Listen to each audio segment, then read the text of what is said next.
دل سے نکلی ہی نہیں وہ شام آج تک، جس شام آپ کا سایہ میرے سر سے اٹھا تھا۔ تصویر میں تیرا چہرہ ابھی بھی مسکراتا ہے بابا، تجھے مرحوم لکھتے ہوئے میرا دل ڈوب جاتا ہے۔ یتیمی ساتھ لاتی ہے زمانے بھر کے دکھ، سنا ہے باپ زندہ ہو تو کانٹے بھی نہیں چبھتے۔ اللہ میرے بابا کے درجات بلند کرے، آمین۔ میرے بابا، آپ نے کہا تھا میں اپنی بیٹی کو اپنی دعاؤں میں رخصت کروں گا، اور خود ایسی جگہ رخصت ہو گئے کہ واپسی ممکن نہیں۔ لوٹ آؤ نہ واپس بابا، مجھے آپ کی دعاؤں میں رخصت ہونا ہے۔ ابو جان، آنکھ تم کو ہی جب نہ پائے گی، عید کیسے منائی جائے گی؟ باپ وہ ہستی ہے جس کے جوتے سے بھی بیٹی کو محبت ہوتی ہے۔ باپ اولاد کے لیے وہاں تک ہاتھ پھیلا دیتا ہے جہاں وہ پاؤں رکھنا بھی پسند نہیں کرتا۔ باپ کی قدر کرو، ہم سے پوچھو جن کے سر پر کوئی شفقت کا ہاتھ رکھنے والا نہیں۔ یا اللہ، میرے والد مرحوم کی مغفرت فرما، اور جن کے حیات میں ہیں ان پر ہمیشہ باپ کا سایہ قائم رہے، آمین۔ سب بہت آسانی سے بول دیتے ہیں کہ افسوس ہوا سن کر، بھلا سن کر وہ افسوس کہاں ہوتا ہے جو سہ کر ہوتا ہے بابا۔ زندگی مجھے روز یہ بات یاد دلاتی ہے کہ میرے ابو نہیں ہیں۔ میں نے والدین کو جہیز میں وہ سب چیزیں بھی دیتے ہوئے دیکھا ہے جو ان کے اپنے گھر میں بھی موجود نہیں تھیں۔ آنکھیں بند کر کے آپ کی موجودگی کو محسوس کرنے کے سوا میرے پاس آپ سے ملنے کا کوئی دوسرا راستہ نہیں ہے۔ خاک میں ڈھونڈتے ہیں سونا لوگ، ہم نے سونا ہی سپرد خاک کیا۔ رخصت ہوئے تو آنکھ ملا کر نہیں گئے، وہ کیوں گئے ہیں یہ بھی بتا کر نہیں گئے۔ یوں لگ رہا ہے جیسے ابھی لوٹ آئیں گے، جاتے ہوئے چراغ بجھا کر نہیں گئے۔ پیارے ابو جان، آپ کو پتہ ہے یہ رمضان آپ کے بغیر اچھا نہیں لگتا۔ آپ کی طرح کوئی نہیں پوچھتا کہ میری بیٹی نے روزہ رکھا ہے، میری بیٹی ٹھیک ہے، میری بیٹی آج روزہ کیسا رہا، اب یہ سب کوئی پوچھنے والا نہیں ہے۔ ابو جان، آپ بہت یاد آتے ہو۔ بابا، لوگ پوچھتے ہیں رمضان کیسا گزر رہا ہے، انہیں کیا بتاؤں۔ سحری اور افطاری میں آپ کی جگہ جب خالی پاتا ہوں تو اچھے سے اچھا کھانا مزہ نہیں دیتا۔ آپ کی کمی زندگی کے ہر موڑ پر محسوس ہوتی ہے۔ کوئی سحری اور افطاری آپ کے بنا پوری نہیں، ادھوری ہے، بلکہ زندگی ادھوری ہے۔ ہزاروں عیدیں آتی ہیں اور چلی جاتی ہیں، بس وہ نہیں لوٹتے جن کو ہم اپنے ہاتھوں سے سپرد خاک کر آتے ہیں۔ اللہ پاک سب کی مغفرت فرما، آمین۔ انہوں نے ہمیں کسی چیز سے محروم نہیں رکھا، یا رب انہیں جنت سے محروم نہ رکھنا۔ کچھ یوں حفاظت کرتی ہیں ماں باپ کی دعائیں۔ باپ دنیا کی وہ بہترین ہستی ہے جس کی دسترخوان پر موجودگی اور کمرے کے باہر اتارے ہوئے جوتے بھی تحفظ کا احساس دلاتے ہیں۔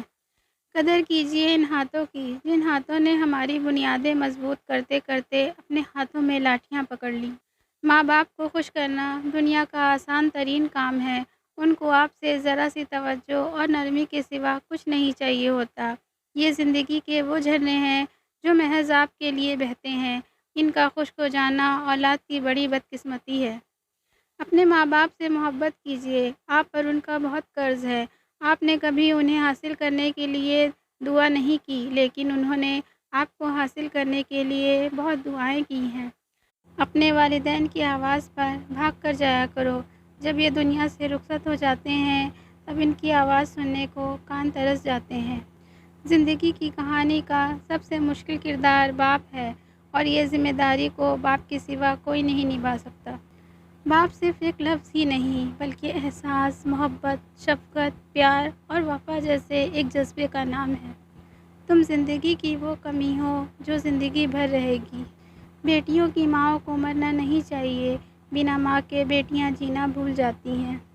میں نے کہا بابا جانی، اگر جو میں زندگی کی جنگ ہار گئی تو سر پر ہاتھ رکھ کر کہنے لگے میرا بچہ، جن بیٹیوں کے تعلق اللہ سے مضبوط ہوتے ہیں وہ کبھی بھی زندگی کی کوئی جنگ نہیں ہار سکتی۔ باپ وہ عظیم ہستی ہے جس کے پسینے کی ایک بوند کی قیمت بھی اولاد ادا نہیں کر سکتی۔ والدین اس درخت کی مانند ہیں جن کے سائے تلے بچے خود کو سب سے زیادہ محفوظ محسوس کرتے ہیں۔ یہ زندگی صرف تب تک ہلکی ہے جب تک سارے بوجھ ماں اور باپ نے اٹھائے ہوں۔ دنیا کی خوبصورت ترین چھت باپ ہے اور دنیا کی خوبصورت ترین چھاؤں ماں ہے۔ والدین اور درخت دونوں بوڑھے ہو جاتے ہیں لیکن ان کی چھاؤں ہمیشہ گھنی رہتی ہے۔ خود کو تباہ کرنے کا تیز ترین راستہ یہی ہے کہ اپنے ماں باپ سے بدتمیزی سے پیش آؤ۔ ماں باپ کی قدر کیجیے، ان سے بڑھ کر بے لوث محبت کوئی نہیں کر سکتا۔ آپ کے سچے خیر خواہ اور ہمدرد آپ کے والدین ہی ہیں۔ جو ماں باپ کی ٹھنڈی چھاؤں میں گزرے، زندگی میں وہی پل انمول ہوتے ہیں۔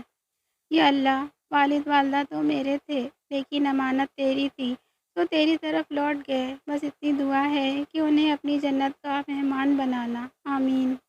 ماں باپ کو بڑھاپا کمزور نہیں کرتا، اولاد کا رویہ کمزور کر دیتا ہے۔ ماں باپ کے ساتھ تمہارا سلوک ایسی کہانی ہے جو لکھتے تم ہو لیکن تمہاری اولاد تمہیں پڑھ کر سناتی ہے۔ گھر کے بڑے گھر کی رونق کے ساتھ لے جاتے ہیں، ان کی خدمت کیجیے۔ والدین کا دل جیت لو، کامیاب ہو جاؤ گے، ورنہ ساری دنیا جیت کر بھی ناکام رہو گے۔ موجودگی کی قدر نہیں کسی کو، پھر تصویریں دیکھ کر روتے ہیں لوگ۔ ماں باپ کو ساتھ رکھا نہیں جاتا بلکہ ماں باپ کے ساتھ رہا جاتا ہے۔ بوڑھے ماں باپ کا سہارا چھڑی نہیں بلکہ ان کی اولاد ہوتی ہے، اور ان کے جینے کا بہانہ ان کی اولاد کی اولاد ہوتی ہے۔ اپنی خواہشات کو دبا کر اولاد کی خواہشات کو پورا کرنا کوئی والدین سے سیکھے۔ قدر تو وہ ہوتی ہے جو کسی کی موجودگی میں ہو، جو کسی کے بعد ہو اسے پچھتاوا کہتے ہیں۔ باپ کی دولت نہیں، سایہ ہی کافی ہوتا ہے۔ ماں باپ اگر ایک بات کو دوبارہ بھی کریں تو آپ اس طرح سنیے جیسے آپ پہلی بار سن رہے ہوں۔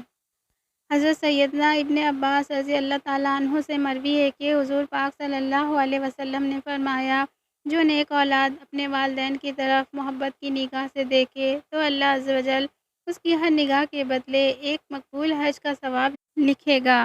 عرض کی گئی، اگرچہ روزانہ 100 مرتبہ دیکھے؟ فرمایا، ہاں، اللہ سب سے بڑا اور پاک ہے۔ اللہ صلی اللہ علیہ وسلم نے فرمایا، اپنے والدین کی فرما برداری کرو، تمہاری اولاد تمہاری فرما برداری کرے گی۔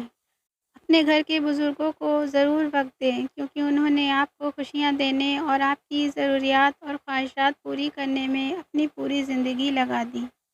اپنے ماں باپ سے اونچی آواز میں بات مت کیا کرو، جس دن یہ خاموش ہو گئے اس دن تم ان کی آواز سننے کو ترس جاؤ گے۔ اللہ سب کی اولاد پر ان کے ماں باپ کا سایہ سلامت رکھے، آمین۔ جب تک تمہارے ماں باپ کے ہونٹ تمہارے لیے دعا کے لیے ہل رہے ہیں تو تم دنیا کے امیر ترین انسان ہو۔ اللہ سب کے ماں باپ سلامت رکھے، آمین۔ آپ کا سایہ سر پر ہو تو اولاد بادشاہ ہوتی ہے۔